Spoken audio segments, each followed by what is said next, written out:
문제보다 크신 하나님에 대해서 보겠습니다. 제목을 읽을까요? 문제보다 크신 하나님. 서원을 우리 나레이터가 읽자. 사람이 살아간다는 것은 문제의 연속이라 할 수 있습니다. 문제는 문제의식입니다. 긍정적인 일은 문제의식이 없고 부정적인 것에는 두려움과 근심으로 생각을 채웁니다. 질병, 재난, 사고 등 많은 부정적인 문제를 염려하는 것은 인간이 문제보다 약하기 때문입니다. 그렇습니다. 우리가 건강하다가 갑자기 절망하는 때가 언제입니까? 당신 암입니다. 그럼 무너지는 거예요. 왜? 암은 나보다 더 강하다고 믿기 때문에, 암이 나를 죽일 수 있다고 생각하기 때문에 염려하는 거잖아요. 모든 문제의식이 바로 부정적인 데서부터 우리를 정말 나약하게 하고 절망하게 하고 무너지게 합니다. 2022년 신년 축복 기도회의 두 번째 시간은 이런 우리가 두려워하는 문제보다 크신 하나님이 내 아버지라는 사실을 확인하면서 문제를 통해 오히려 축복을 반전으로 만들어내는 우리 한 해가 되기를 바라고 그런 축복을 받게 되기를 바랍니다. 1번, 하나님은 어떤 문제보다 크시고 강하십니다. 하나님은 인간은 문제보다 약한데 비해 하나님은 어떤 문제보다도 크시고 강하시다.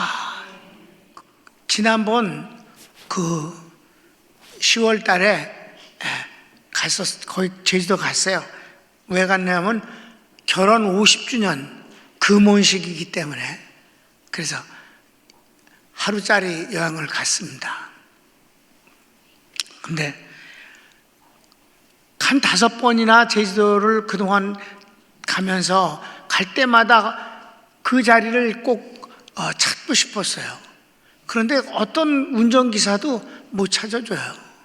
근데 이번에는 하나님의 은혜를 주셔서 그 대대로 제주도에서 살았던 사람이 정말 운전을 30몇 년을 한 사람이 만나갖고 내가 그 얘기를 했더니 거기 데려다 드릴까요? 그래서 알겠냐니까 잘 안다고. 그러더니 택시 타고 가서 차는 여기까지 뿐이 못 갑니다. 여기서 내리셔서 걸어가십시오.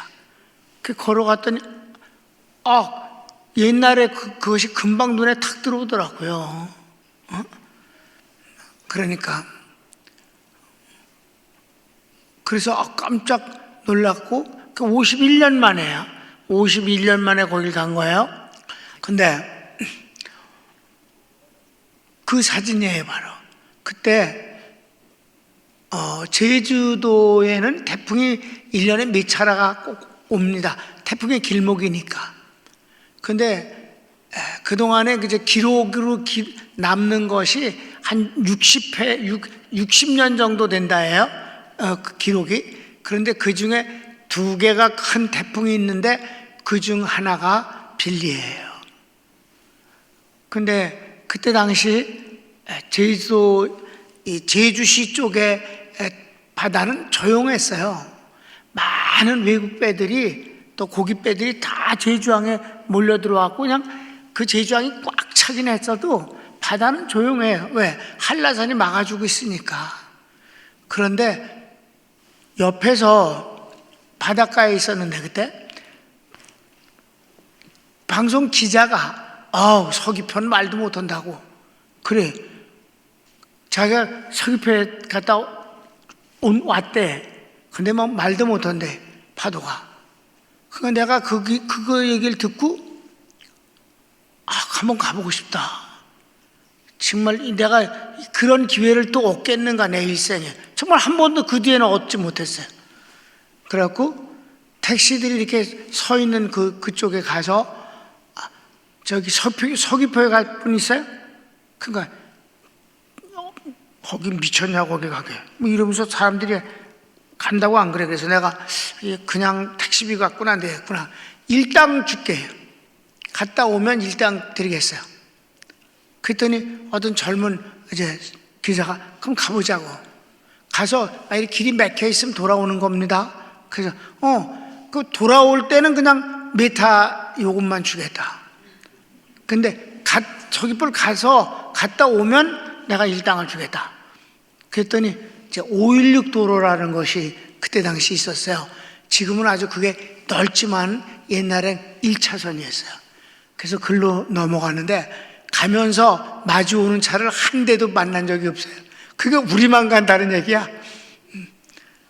그래서 넘어가자마자 제일 바닷가 가까운 데로 가달라고 그랬더니 바로 그 자리를 갖다 줬는데 거기 어디냐? 정방폭포, 천지연 폭포하고 정방폭포 두 개가 있는데 제주도에는 정방폭포는 바다로 직접 떨어지는 폭포입니다. 그 파도 바로 그 폭포 위에를 간 거예요. 그래서 바로 폭포가 떨어지는 바로 코앞에까지 내가 걸어갔는데 몸이 날아갈 것 같아서 막 몸을 움츠리고 간신히 이렇게 앞으로 가갖고 나무를 끌어안고 이제 바다를 봤어요. 그러니까 나는 파도를, 태풍을 구경하러 간 것이지 뭐 딴 건 없었어요. 근데 막 한꺼번에 막 물이 얼굴을 때리고 그러는데 보니까 그게 바닷물이에요. 그러니까 파도가 위에 크게 치면 포말이 생기는데 그때 강한 바람이 불어오니까 그 바닷물을 날려갖고 육지로 날라오는 거예요. 얼굴에 막 부딪히고 아프고 막. 근데 오래 있을 수가 없어요. 하도 커서 파도가 진짜 집체 같지 않고 산 같다고 생각해. 그리고 그게 큰 게 다가오기 때문에 꽝 그 절벽을 때린 뒤에 물러나는 게 한참 물러나요. 파도가 커서. 물러날 땐 이따만한 돌을 막 공깃돌 굴리듯이 막 바다 쪽으로 굴려가. 들어올 때는 물속이기 때문에 돌이 굴러오는 소리가 안 들려요. 근데 나갈 때 쫙 하면서 막 진짜 돌 이만한 것들이 조그마한 공깃돌처럼 굴러 나간다니까 무서워. 그리고 때리는 소리가 대포 쏘는 소리 같아요. 그걸 잠깐 보고 있는데 욕심이 생겨요. 하나님, 11조만큼이나 오늘 돈을 주고 여기 왔습니다. 그러니까 하나님, 기왕 여기 왔는데 이 풍랑도 주님이 주장하고 계신 분 아닌 겁니까? 역사도 주장하시고 기후도 주장하시고 태풍도 주장하시는 분이신데 하나님 뭐 응답 좀 주시기를 바랍니다. 어떤 걸 응답해달라는 기도 제목이 없었어요. 그냥 응답을 구했어요. 무언가 이 풍랑을 주장하신 하나님이 뭐 어떤 것이든지 좋으니까 응답을 좀 주세요 라고 기도했는데 상황인지라 한참 있다 주시는 게 아니라 즉시 주신 것이에요. 여호와께서 풍랑주에 좌정하셨으며 여호와께서 영영토록 왕으로 좌정하시도다. 여호와께서 자기 백성에게 힘을 주시며 여호와께서 자기 백성 평강의 복을 주시리로다. 태풍 소리보다 더 크게 제게 응답을 주셨는데 그게 내 평생에 처음 응답을 받은 일입니다. 내 평생에. 그러니까 뭐 응답받으니까 뭐 너무, 근데 거기다 주님이 시편 29편 10절에서 11절 그건 없어. 그 낭주에 찾아보니까 시편 29편 10절 11절이에요. 너무 좋았죠, 응답하는. 그래서 막 흠뻑 옷이 젖어갖고 다시 택시에 와서 앉았더니 택시 운전수가 이래. 잘 생각했어요. 내가 자살하는 줄 알았나 봐. 그래서 더 이상 묻지 않았고 내가 예수 믿으라고 그러지 않았어요. 예수 믿으면 이런 미친 짓을 할 거고 그런 생각을 할 것 같아서 전도도 못했어요. 그냥 돌아왔어. 그 뒤 나는 이 말씀을 많이 곱씹고 음미하고 그랬어요.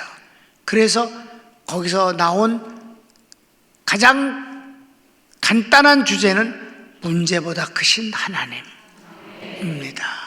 그리고 맨 마지막에 주시는 궁극적인 축복이 평강의 복을 주시리로다.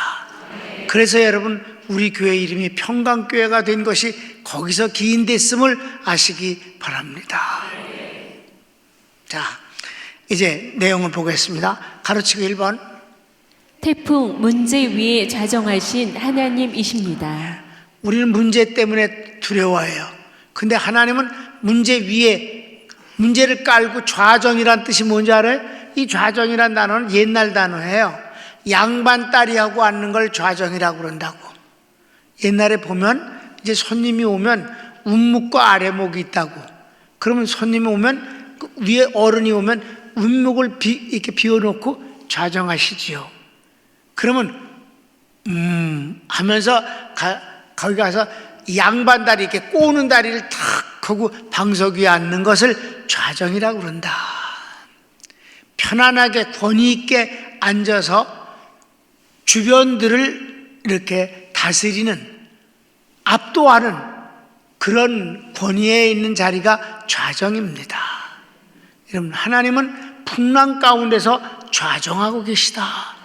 풍랑을 깔고 앉아 계신 분이시다. 아멘. 네. 두 번째는 태풍 문제를 운행하시는 분입니다. 그분은 깔고 앉은 정도 태풍 가운데서 좌정하신 분이 아니라 태풍을 운행하시는 분이시다. 우리는 그 태풍 앞에 꼼짝도 못하는 거죠. 쓰나미 얼마나 무서웠어요? 일본 쓰나미 여러분 그 영상을 보면 무시무시하잖아요. 큰 2번. 왕으로 좌정하신 분입니다. 왕으로 좌정하셔요.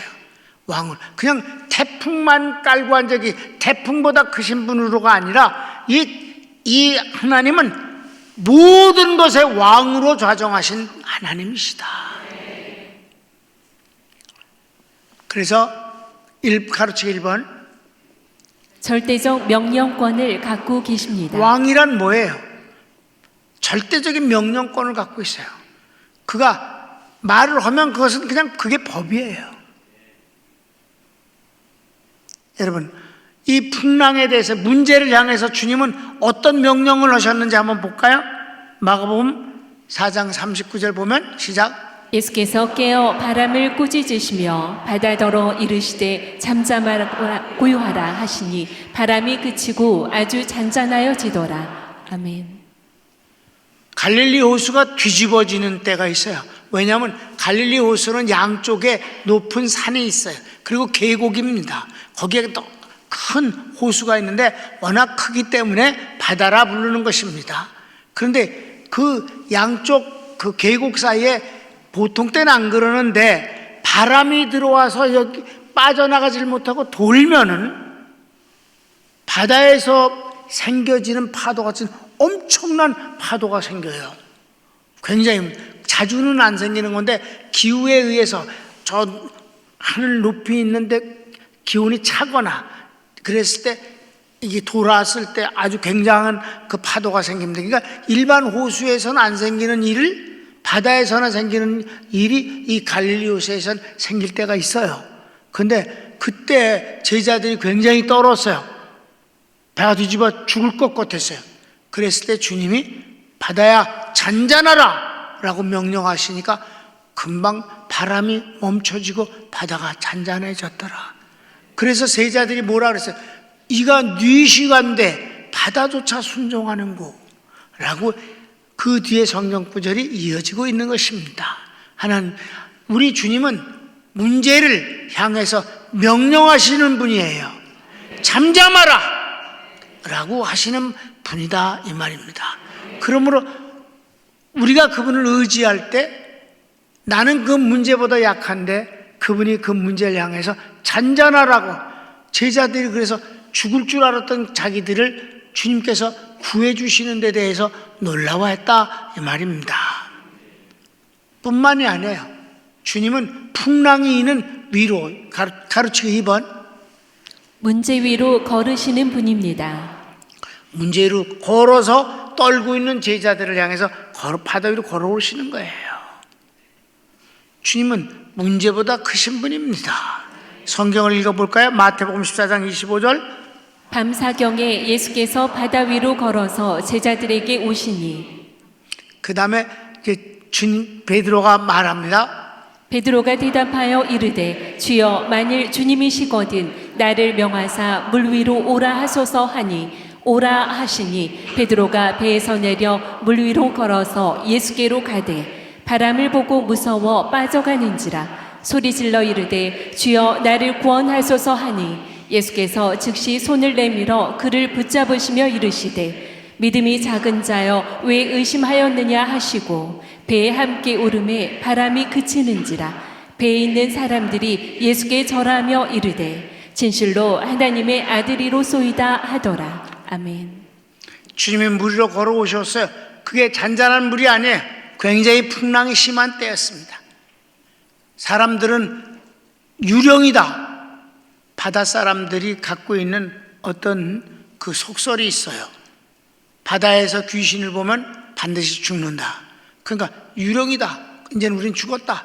그런데 주님이 내니 두려워 말라 라고 외치셨어요. 주님이시다. 베드로가 너무 감격해서 또 물 위로 걸어가고 싶은 강렬한 욕구를 인해서 주여 당신이 나의 주시거든 나를 향하여 물 위로 오라 해 주소서. 주님이 오라 즉시 걸어갔습니다. 주님은 물 위로 걸어오시는 문제보다 크신 분뿐만 아니라 우리도 물 위로 걸어가게 하실 수 있는 분이시다. 그런데 풍랑이 확 일어갖고 예수님이 안 보이고 높은 풍랑이 자기를 향해서 달려오니까 베드로가 저 풍랑이 날 덮쳐서 날 빠져 죽게 하겠구나 라는 두려움이 생기자마자 가라앉았어요. 그때 막 살려달라고 허우적거리니까 주님이 다가오셔서 믿음이 적은 자야 왜 의심하였느냐 하시면서 그를 끄집어내 주셨어요. 우린 문제보다 약하기 때문에 문제 앞에 떨고 문제에 파묻히고 깔리기도 하는 것입니다. 그럴 때 주님이 믿음이 적은 자야 하시면서 그때도 이끌어서 그를 구원해 배 위로 올려주셨어요. 그랬더니 제자들이 절하면서 과연 하나님의 아들이십니다라고 고백했습니다. 주님은 이런 문제보다 크신 분이오시다. 왕으로 좌정하시는 분이에요. 세 번째, 하나님은 자기 백성에게 문제를 이길 힘을 주십니다. 문제를 이길 힘을 주신다. 그래서 바로 나는 신학교 가기 전에 하나님의 그 응답을 받은 것이 너무 생생합니다. 그것이 평생 이렇게 가슴에 쥐고 살고 있어요. 문제보다 크신 하나님. 성도들하고 상담을 할 때도 문제보다 크신 하나님이 저를 도와주시길 원합니다. 내게 왜 찾아오겠어요? 문제 때문에 걱정이 돼서 그렇고 염려가 되어지고 겁이 나서 그러는 건 아니겠어요? 그럴 때 문제보다 크신 하나님이 저를 빠져있는 베드로를 건져주신 주님, 힘을 주시는 주님, 평강의 복을 주시는 주님, 축복해 주소서.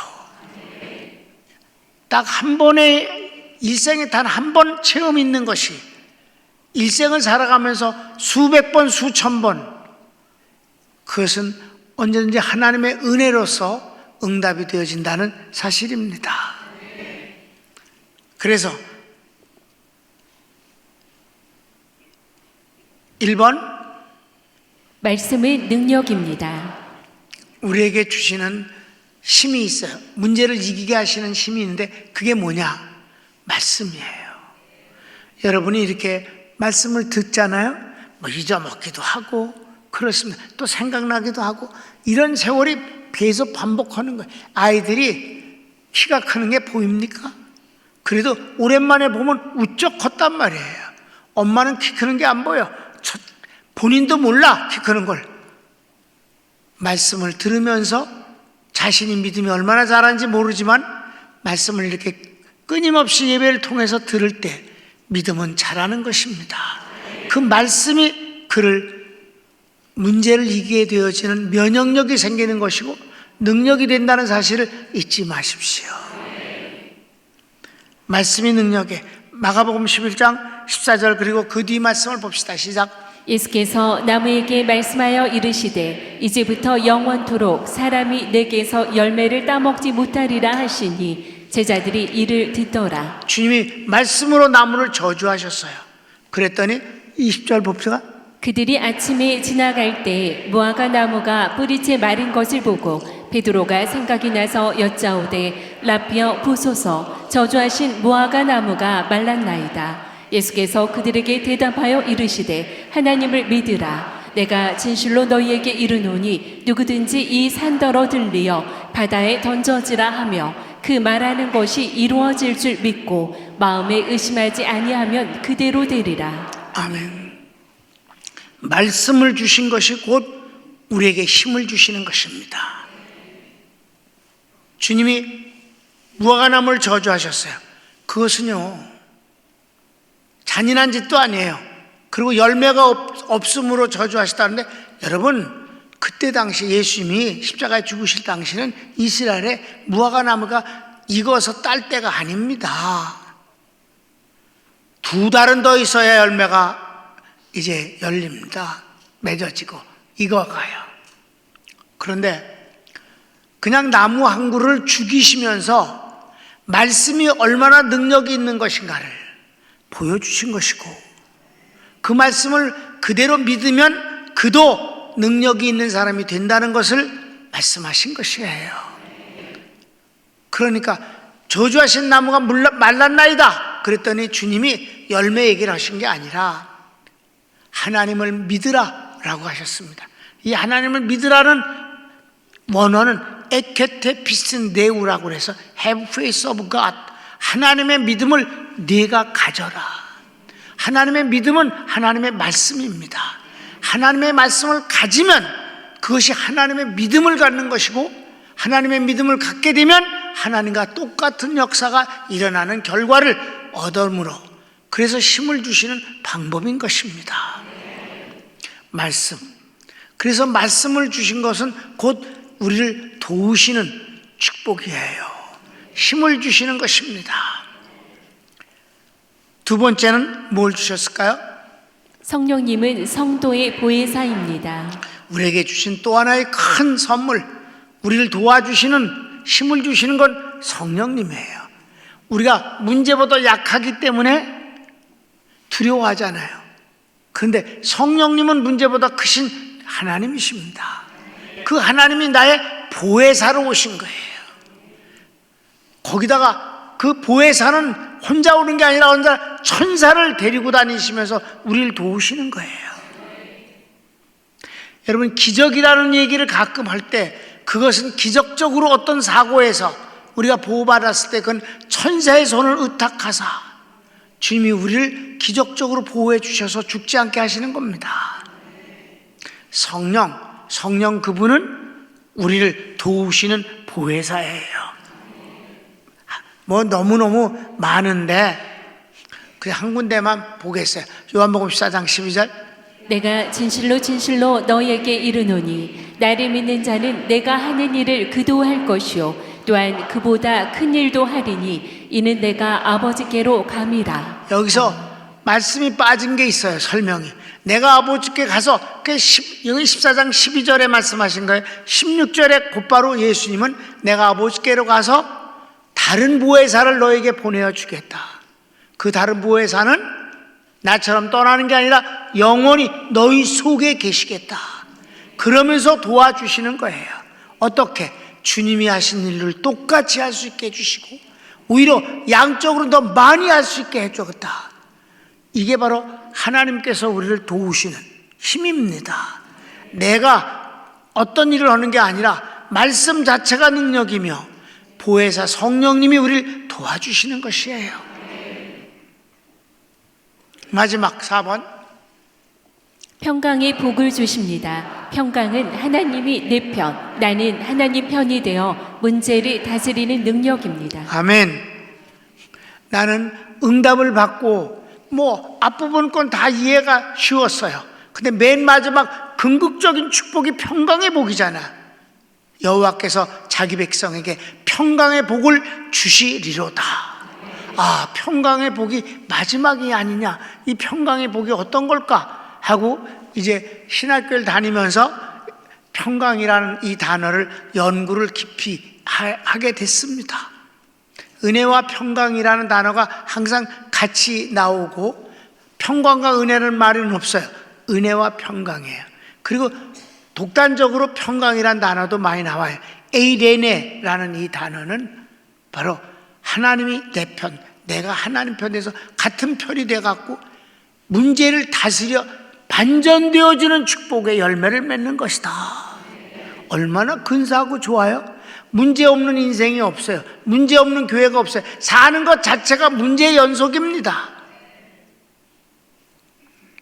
먹는 게 문제고 자는 게 문제야. 문제의 연속이야. 하여튼 사는 게 다 문제지 뭐.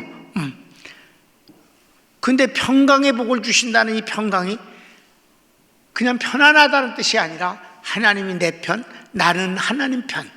그래서 둘이 동업이 되고 한 편이 돼 연합군이 돼서 문제를 다스려 승리하게 되는 것. 반전의 복을 받게 하신다. 여러분, 반전이라는 거 얼마나 근사한 건지 아십니까? 여러분, 담임 목사는 평생을 살면서 하나님이 반드시 어려운 문제가 있으면 반전의 복을 주셨습니다. 그 어려운 문제는 아무것도 아닌 것 같이 만들어주신 더 큰 축복의 응답 말이에요. 그 자체를 뒤엎어버리는 것, 이거는 근사한 일입니다. 이런 건 살면서 진짜 엑스타지를 느끼는, 진짜 괜찮은 거예요. 아주 축복입니다. 반전, 이 평강의 복은 반전의 복이에요. 문제가 없으면 평강이라는 단어를 쓸 수가 없는 거예요. 문제가 있기 때문에 은혜와 평강이 있는 거예요. 오늘 당연히 아니고 은혜라고 그랬는데, 은혜의 결과가 평강의 복입니다. 시편 29편 오늘 본문을 앞부분에서 안 읽고 지금 마지막에 읽으려고 놔뒀습니다. 여러분 다 같이 시편 29편 10절 12절. 여러분, 담임 목사가 어린 나이 때 생전 처음으로 태풍이 불어오는 때 응답받은 말씀이 이렇게 평생 목회하는데도 크게 유용하게 쓰여지는 하나님의 응답이 된 것입니다.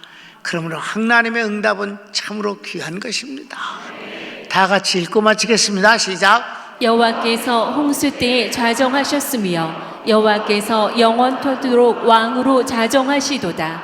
여호와께서 자기 백성에게 힘을 주시며 여호와께서 자기 백성에게 평강의 복을 주시리로다. 아멘. 다 같이 손을 모으고 주여 한번 부르고 하나님 앞에, 올 한해가 하나님께서 문제보다 크신 하나님이 나의 아버지로서 나를 도우시고 인도하실 것을 믿습니다.